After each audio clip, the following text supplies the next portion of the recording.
ইশিকা, কাল রবিবার, সানডে কি করছো তুমি? বাড়িতেই। আমার ফ্ল্যাটে চলে আসো। দেখছি। আরে চিন্তা করো না, তোমার প্রমোশনের জন্য আমি আছি তো। ঠিক আছে। ওকে। Okay sir. শোনো না, একটা কথা বলতে ভুলে গেছি। বলছিলাম যে কাল তোমার বৌদি ফ্ল্যাটে থাকছে না, বাড়ি ফাঁকা, right? Okay sir. Okay, let's go.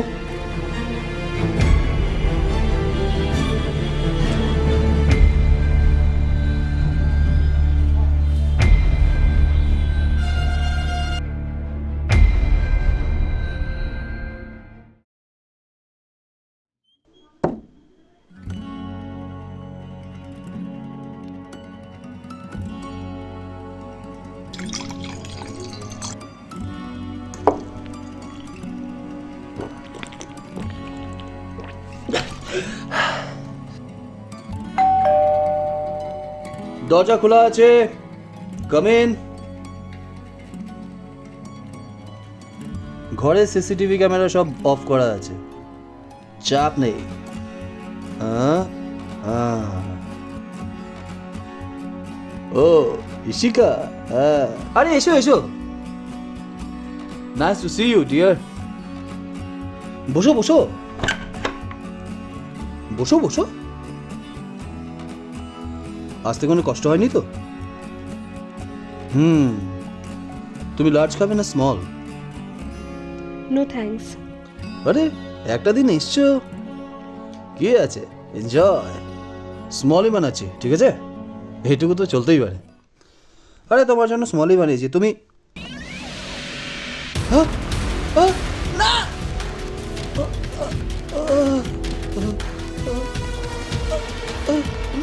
না,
টোটো।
উফ, দাঁড়া মা দাঁড়া, তুই না বড় পাজি হয়ে গেছিস।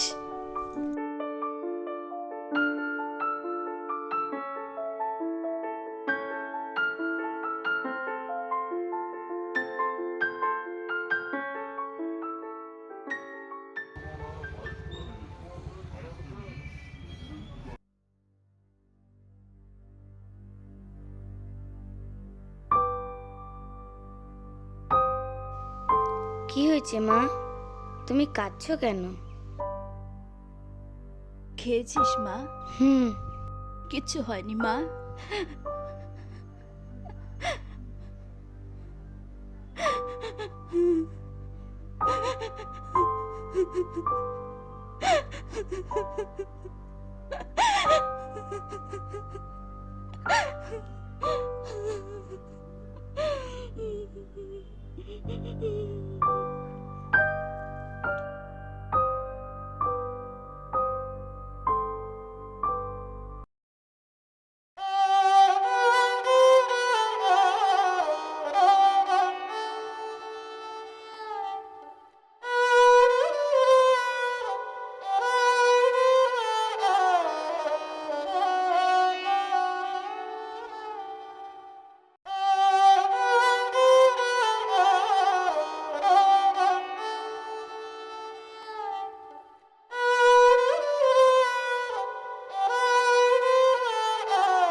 মামা,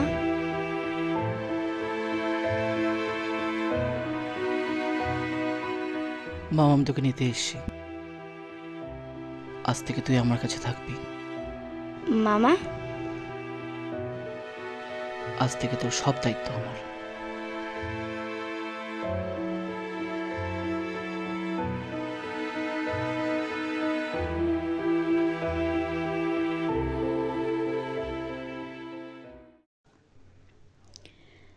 মা, আমি জানি আমি তোর সাথে অন্যায় করেছি। হয়তো তোর যেটা অধিকার ছিল সেই মমতাটা আমি তোকে দিয়ে যেতে পারিনি। আমি এই জন্যই চলে গেলাম। আজকে আমি তোকে সব বলবো। মিস্টার মল্লিক আর তোর বাবা ছিল বিজনেস পার্টনার। বুদ্ধি করে স্কিম করে তোর বাবাকে দিয়ে সই করে সমস্ত বিজনেসের মালিক একা ওই মল্লিক হয়ে যায় আর তোর বাবাকে ছুঁড়ে ফেলে দেয়। সেই শখ তোর বাবা নিতে পারে। তোর বাবা আমাকে একদিন সব কিছু বলে, তারপরে হঠাৎ একদিন তোর বাবা আমাদেরকে ছেড়ে চলে যায়। এই পৃথিবীতে তোকে নিয়ে আমি একা হয়ে যাই। আমাদের সুখের সংসার এক নিমেষের জন্য একটা কালবৈশাখী ঝড় গ্রাস করে নেয়। তারপর তোর ভবিষ্যতের কথা চিন্তা করে আমি জবাবদিহির জন্য যাই ওই মিস্টার মল্লিকের বাড়িতে। ওখানে গিয়ে আমি মিস্টার মল্লিককে মদ্যপ অবস্থায় দেখি, কিন্তু তা সত্ত্বেও আমি তোর কথা ভেবে আমার দাবি দাওয়াগুলো ওকে জানাই।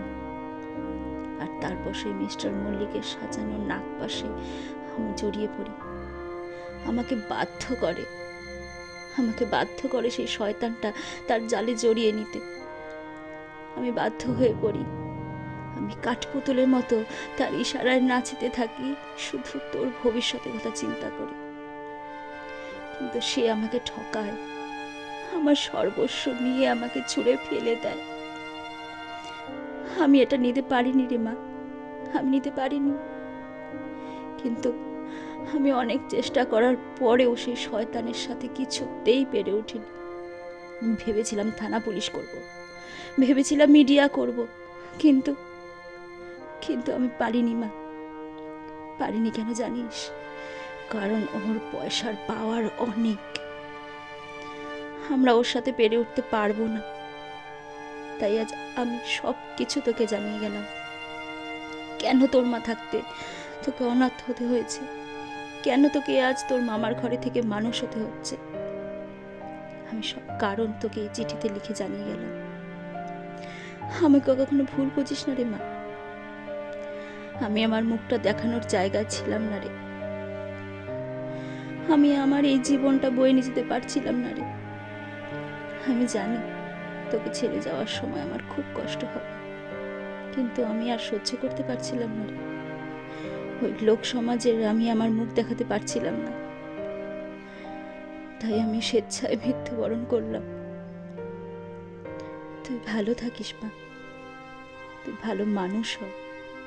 আমাকে বলিস না, আমাকে ভুলও বুঝিস না। হিতি, তোর হতভাগিনী মা।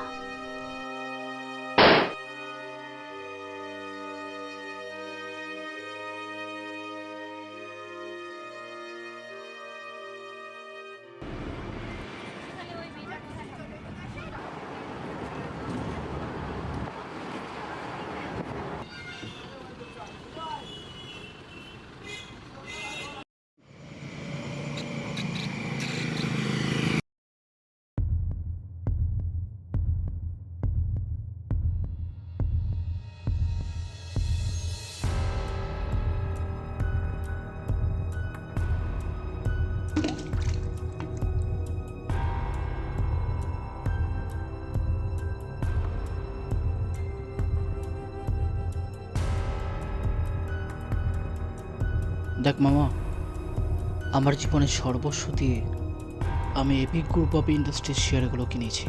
জানিস তুই সেটা। আমার জীবনের একটাই লক্ষ্য, কি জানিস? তোকে সেখানে ঢোকানো, এবং আমি সেখানে তোকে ঢুকিয়েছি। এখন যা করার তোকেই করতে হবে, শার্প আর কুল মাইন্ডে। ওকে মামা, এখন শুধু একটা সুযোগের অপেক্ষা, একটা সুযোগ, আর তারপর